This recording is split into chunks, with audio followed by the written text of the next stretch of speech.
Why does this one always get so much dirt on it? So much soil, it's nice and moist. Shake them off like this.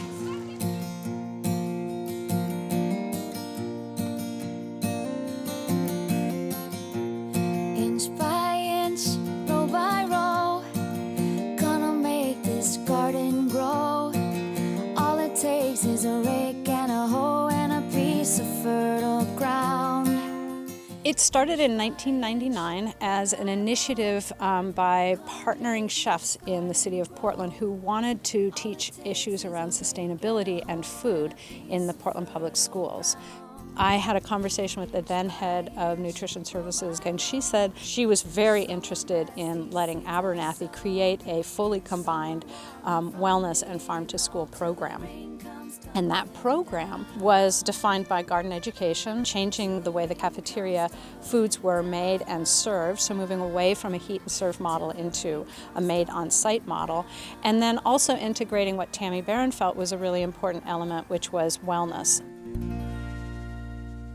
Linda Caldwell and her sister Nancy Forrest were teaching a Garden of Wonders class, and they had made homemade butternut squash soup for the kids, and the lesson included talking about having grown the squash and story and free hot samples of this amazingly yummy soup, and I'd never seen anything like that in a classroom before. So this is parsley, this is fennel. My name is Jamila Moore. I'm the garden specialist here at Abernethy. I basically see 550 kids, so all the kids in this school have garden class once a week, and I help to facilitate classes here in the garden, to make connections with the kitchen. I maintain the garden, and I make sure that what they're learning in garden class is directly connected to their academic learning with the classroom teachers. I think a big reason why Abernethy students enjoy eating lunch in the cafeteria is because they have a unique opportunity to really merge two programs, the garden program and the kitchen. So they are planting the garden, they're planting the garden, they're tending the garden, they're harvesting the garden, and the food they harvest ends up in the cafeteria. So they have opportunities with the garden specialist to taste a lot of that food, and it's strongly encouraged, and everybody does it. There's some pretty weird stuff that I've tried. Chocolate tomatoes, jicama. We made kale chips once, so really good. I tried it and I really liked it. They were really, really good. One thing that I try to enforce as an expectation within garden class is just to be brave and be willing to try new things. And I think food is a great vehicle to have that open-mindedness. Well, I found out I liked a lot of things. We did honey glazed turnips with the first graders, and I was really nervous about turnips. We're gonna try turnips, and I was like, I don't know if I'm gonna like them. And they loved it, and one kid said if he had to eat anything for the rest of his life, it would be these honey glazed turnips. And I tried it, and I really liked it. So I had a parent email me and say, I hate turnips, there's no way I'm buying turnips. I said, just try the recipe, and then the whole family had a new recipe that they liked. I was like, Mom, can you get some turnips? She was like, why?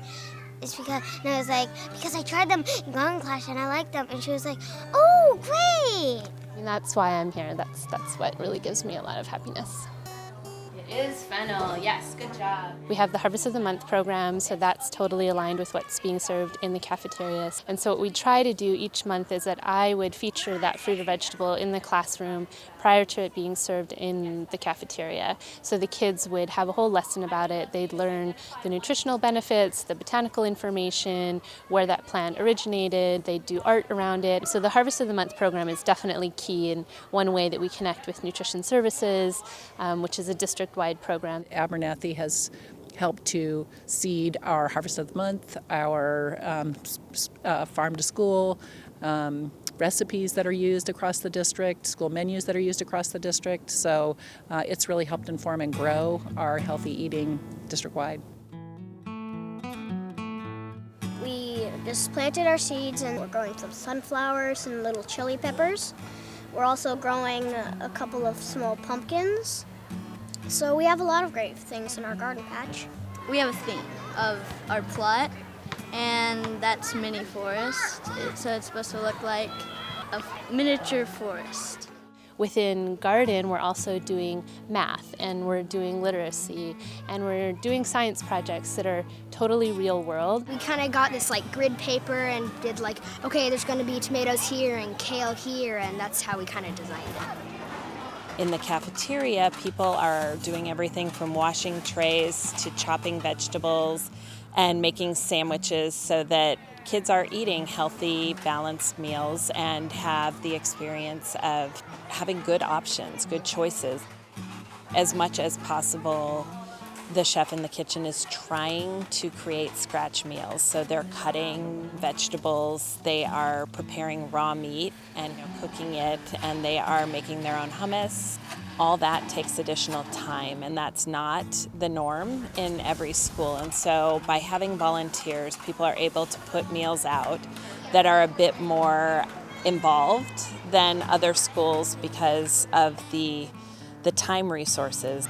I think what the kitchen offers, not only the student body, but their families as well, is it's a cultural experience in the school that is really phenomenal. When the students come through the line, they're going through their kitchen door, and they're going into their mom's kitchen, their stepmom's kitchen, their aunt's kitchen, their grandma's kitchen, and they're into a loving environment that supports and nourishes them emotionally as well as physically. And I feel like that's the difference.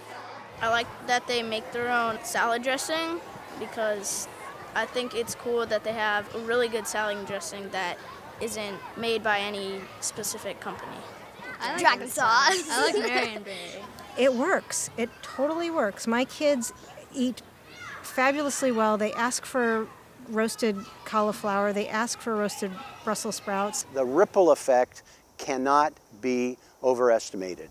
This is something that is not just making a difference for these kids in their lifetime, but it's making a difference right now in the community. Our community here at Abernethy really values wellness as a whole. And I really think that this program really gives a platform for this school to come together as a community and really connect. This is all about health and connection and community. It's about healthier kids. It's about letting those kids know where their food comes from. It's about parents being in the kitchen together, cooking for our kids. It's a win-win-win for everybody involved. And it's just good.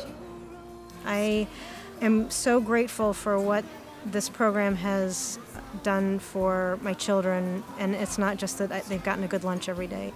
I hope that people at Abernethy understand that it isn't just making a difference here. It is where America needs to be, and it's getting there faster because of the stand that parents took here, working with enlightened faculty and the enthusiasm of the kids. This is, I think, what we're going to see replicated far and wide, and people recognize that it goes beyond just having healthy food in the cafeteria. Inch by inch, row by row, someone bless these seeds I sow. Someone warm them from below till the rain comes tumbling down. Till the rain comes tumbling down. Till the rain comes tumbling down.